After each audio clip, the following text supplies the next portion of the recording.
So this video is for yesterday, Monday. I did one for Sunday just shortly, and now I'm doing one for Monday because I missed it. We're going to learn from Tomer Devorah, which is from the Ramak, Rabbi Moshe Cordovero.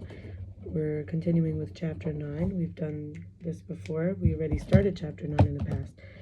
So to make it that the Shekhinah, the divine feminine, the divine presence, clings to a man and doesn't separate from him, obviously when a man has not married a woman, the divine presence is not with him at all.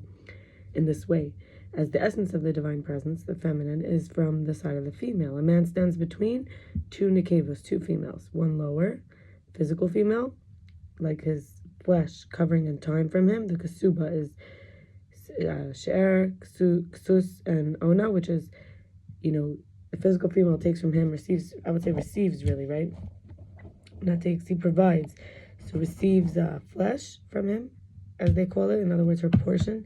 Covering, which is like her protection, and time, which is like to like pleasure. So this is the the divine presence that stands above him to bless him with all of them that he give, and he give again to the wife of his covenant. So this higher mother is the understanding, the bina that flows into it's the ima, it's the mom, all that is needed to him. The tiferes is the splendor, which is the man. And the lower mother is the malchat, the kingship. This is the ima tita'ah. So there's ima ila'ah, the upper mother, and then the ima tita'ah, the lower mother. So this flesh, this covering, this time, our kindness, and judgment and mercy.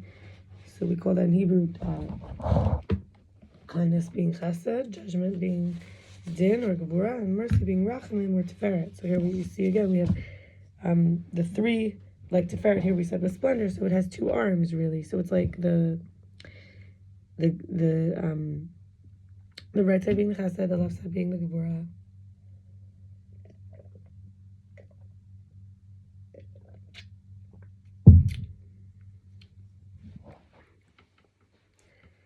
And the mercy being in the middle, and the divine presence will not come to him if he does not resemble the highest existence, what we call the Metzias Ha'elyun. Sometimes a man separates from his wife for three reasons. You could say because she's menstruating, or because he's occupied with the Torah and separating from her all the weekdays while he's learning, or he's going all the way and guarding himself from sin. He's going on the way, so he's traveling. So the divine presence, which is his protection, the feminine here is protecting him, clings and doesn't abandon him or leave him for these reasons. But he has to be alacritous, zealous. He's rewarded to pray the prayer of the way, as he travels to pray, to hold on to the Torah, to be careful from sin and occupied with Torah. And he is to observe the laws of his wife when she's menstruant, and then on her night of purity, like we say the Friday night, Shabbos night, or on his coming back from the way.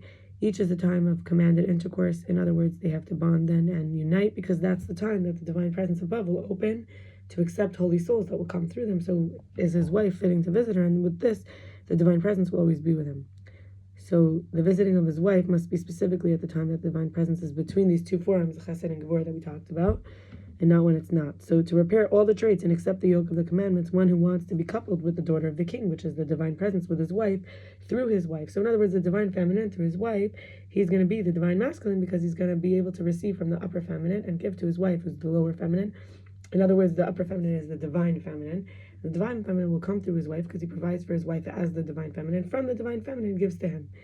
So she's like the daughter of the king, right? So that's her mother is the divine feminine, and this is one of the daughters, is this woman, his wife. And they had a covenant.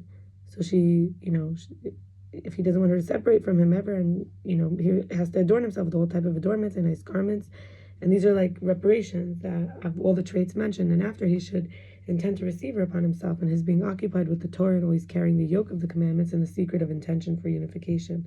And then she immediately, marries him, and she doesn't separate from him. This is in condition that he purifies and sanctifies himself, and should have in mind, to fulfill for her the wifely three obligations. Then when he's pure and holy, the flesh, the covering, and the time. One, he should bestow upon her a flow from the right with all his deeds, her nourishment. And two, cover her from the side of severity, that the external force does not rule over her. Such should not be a sign of the evil impulse in his involvement with the commandments. Like basically, she have pure intentions. such as pleasure of the body or hoping for illusory honor or similar to it. And as the evil impulse is found in that commandment, and she flees from it because it's nakedness, so if he must cover the nakedness, to always hide it, that it shouldn't rule her by way of all his deeds for the sake of heaven without any portion for the evil impulse. And so, like, they give examples: tefillin, phylacteries, and tzitzis.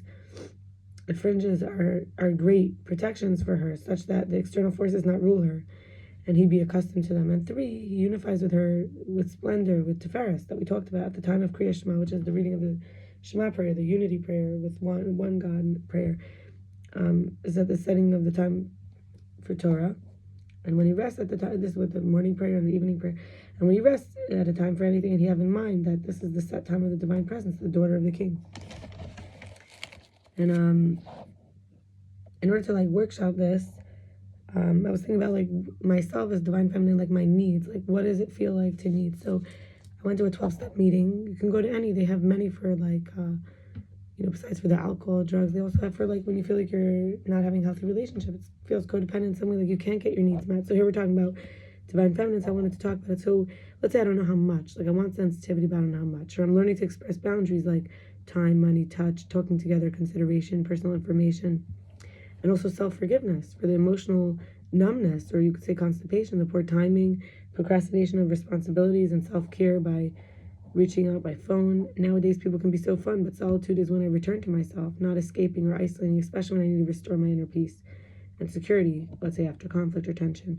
People reflect my willingness to be vulnerable, and even though that's when I feel the most desperate for closure and closeness and reassurance and validation, but attaining that for myself not only cushions me from new outrages and corresponding shames and attachments and corresponding losses and fearful sabotages, but also advances my ability to directly relate to myself so that I can be me and not a mask, that I can be honest, which is a value of mine. And just for the sake of, like, learning how to have good relationships, I was learning from Jordan Dan on Instagram, JORDANN.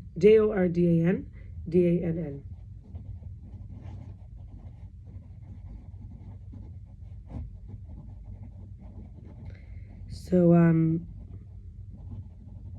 he says there's underrated behaviors that drive couples apart. So if somebody's wanting to work on their relationship for the sake of this, for the Shem Yichud, for the divine presence, for the divine feminine to dwell with the masculine, so he could take good care of the woman in the world. Number 1, delayed responsiveness. This is consistently taking too long to reply to calls or texts or bids for attention, signaling low prioritization. 2, emotional outsourcing. This is turning first to friends, family, or colleagues with vulnerable feelings instead of your partner. 3, performative empathy, saying I understand without any resonance that conveys actual emotional attunement.